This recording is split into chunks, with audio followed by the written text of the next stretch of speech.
África es la menos responsable por el cambio climático, pero es la que más sufre.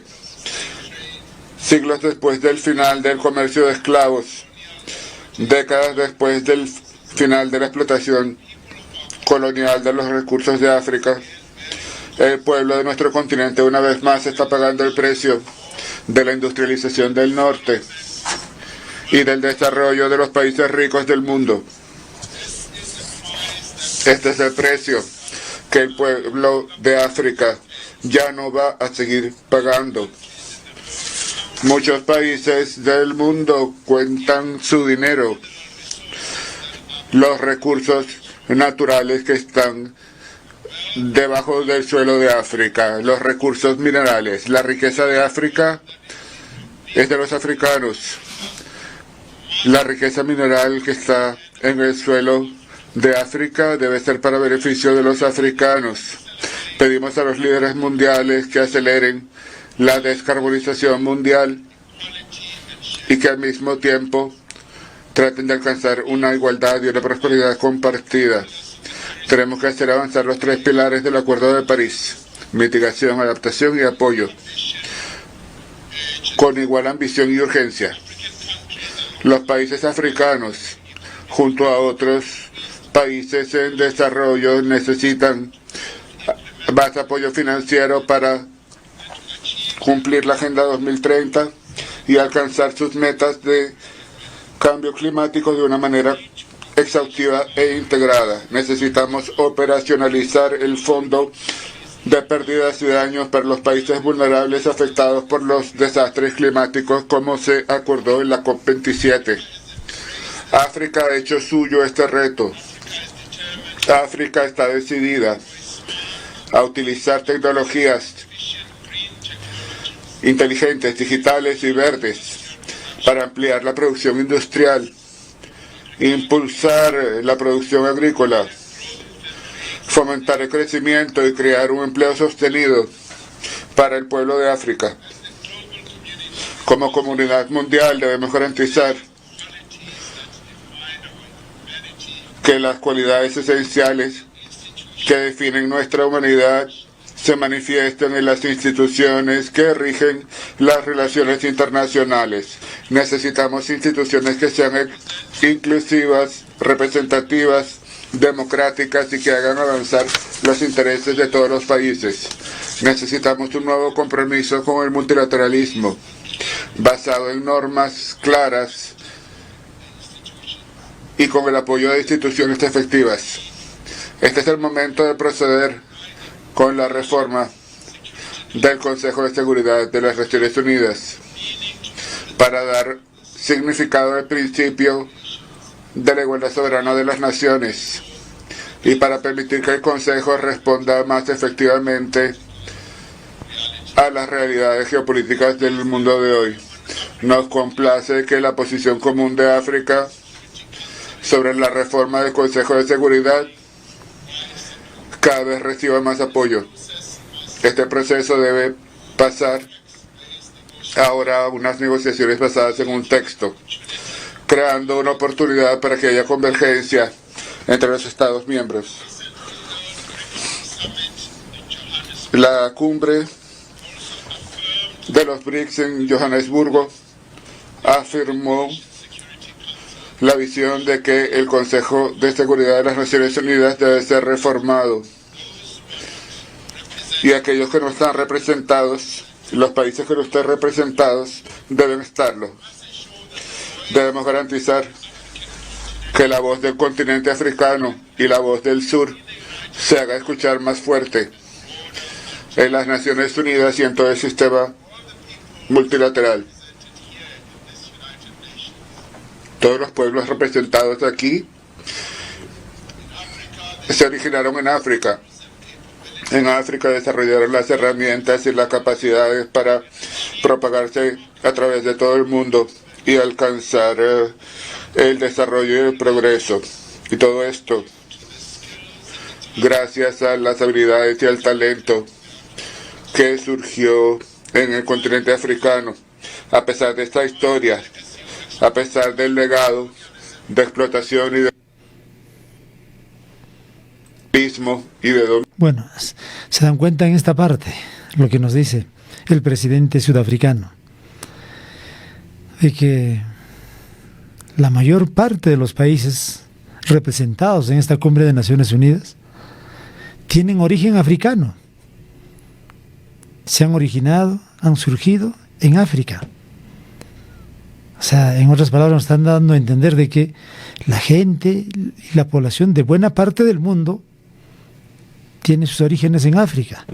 Y de ahí, precisamente, han migrado, han salido hacia diversos lugares del planeta, del mundo, para poblar diversas partes de lo que hoy está dividido en diversos países. ¿Se dan cuenta? ¿Qué significa, qué implica eso? Nos está diciendo de que ustedes no pueden olvidar sus orígenes a mucha gente. ¿Eso es cierto o no es cierto?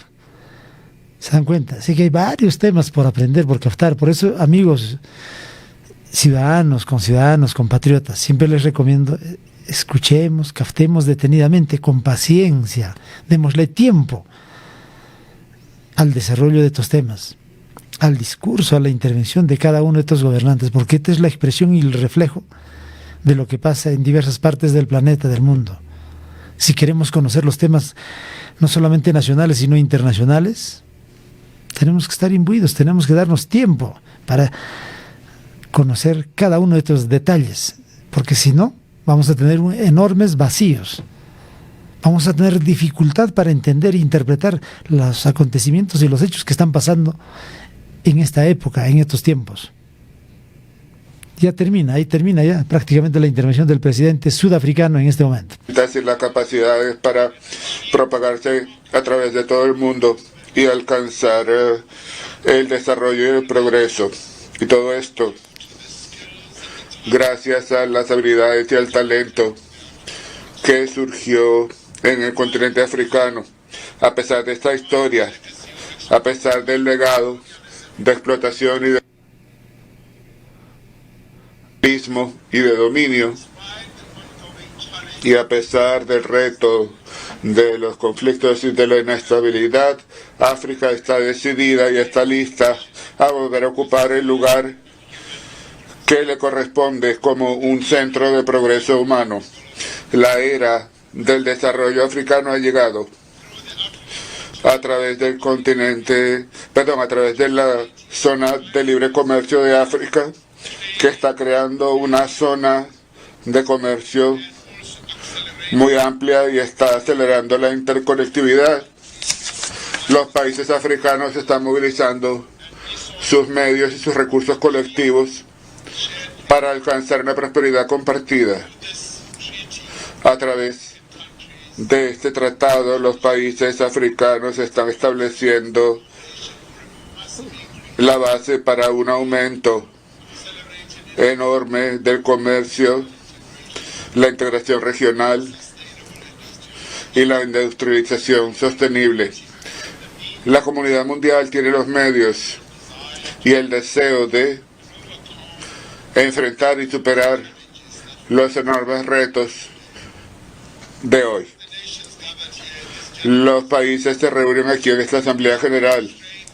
Demostremos que tenemos la voluntad y la decisión para garantizar un futuro pacífico, próspero y sostenible para nuestro mundo, pero sobre todo para las generaciones venideras.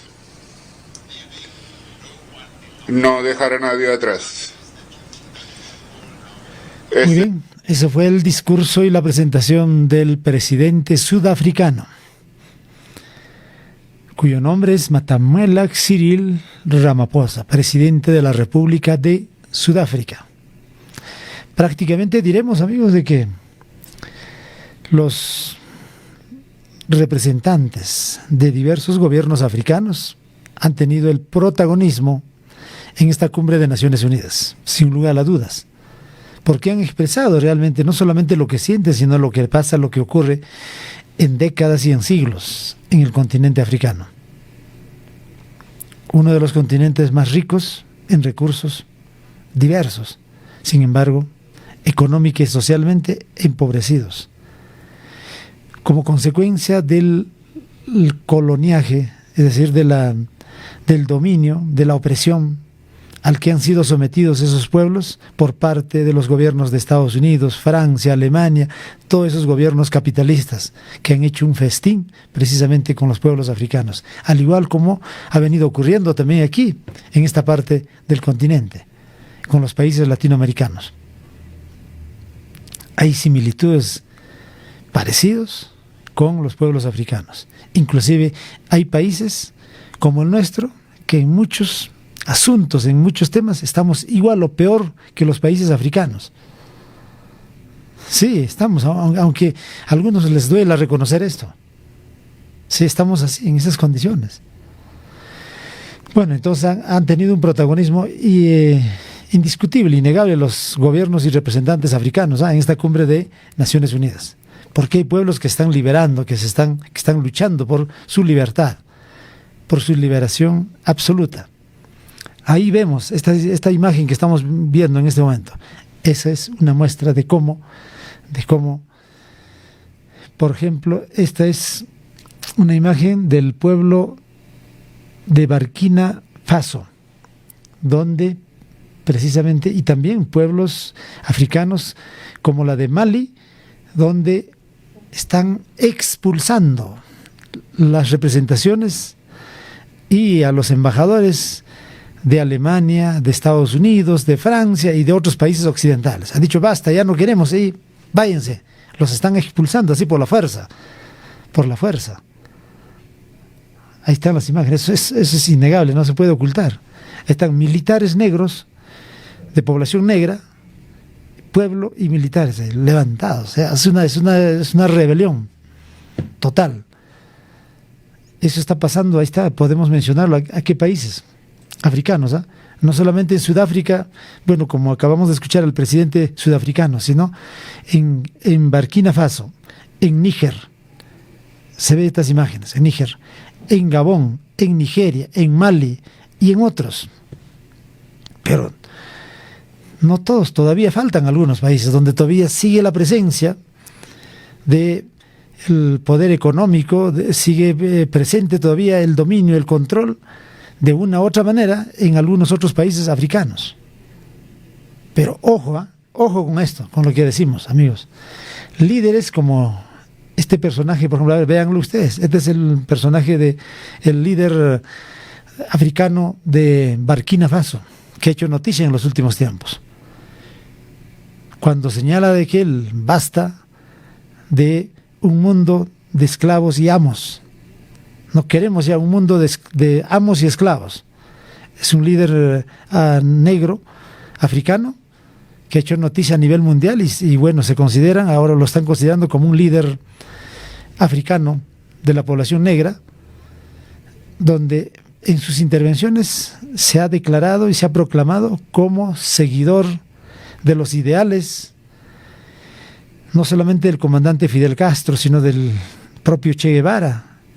En su discurso, inclusive, ellos han culminado manifestando patria o muerte, así, patria o muerte. Es decir, las frases, los discursos que daban los legendarios líderes aquí latinoamericanos, como es Fidel Castro y Ernesto Che Guevara, el Che. Emulando a ellos justamente aparecen. Pero ojo con lo que vamos a decir, ojo, y hay que reiterarlo eso cuantas veces sea necesario. Este proceso de liberación que viene ocurriendo en África, que es legítimo de los pueblos africanos, su aspiración a ser libres, a ser soberanos, si bien es legítimo, pero no podemos decir de que está garantizado la verdadera liberación de estos pueblos, porque tanto Francia, Estados Unidos, Alemania y otros países como el Reino Unido o Inglaterra, estos ya están tramando, de hecho, de cómo quebrar a estos gobiernos. Primero, lo que justamente van a hacer, lo de siempre, boicotear, bloquear económica y financieramente a estos países, a estos gobiernos, ¿Para qué? Para luego generar la presencia de grupos terroristas o la presencia de grupos mercenarios en cada uno de esos países y generar conflictos. Y luego ellos aparecer como los salvadores. Y nuevamente van a tratar de introducirse en cada uno de estos países. Y así se ha venido repitiendo una y otra vez en la historia de estos países, de estos pueblos africanos. Y también en otras partes del mundo como el nuestro, como aquí ha venido ocurriendo aquí en América Latina. Así que no podemos cantar victoria, o alguien puede cantar victoria y decir de que ya el pueblo africano se está liberando total y absolutamente. ¿Cuándo y dónde puede ser garantizado la verdadera liberación y soberanía de estos pueblos africanos? Solo cuando asuman una conciencia y una posición verdaderamente antiimperialista y diseñen planes de progreso y desarrollo soberano, auténtico, de cada uno de esos países.